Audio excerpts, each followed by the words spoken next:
మహారాజుగా నా తోడువై నిలిచావు ప్రతి స్థలమునా.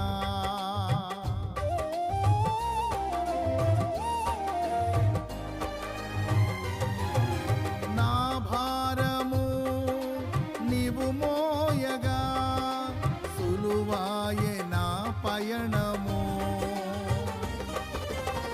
నీ దయచేతనే కలిగిన క్షేమము ఎన్నడు నన్ను వీడదే. నీ దయచేతనే కలిగిన క్షేమము ఎన్నడు నన్ను వీడదే.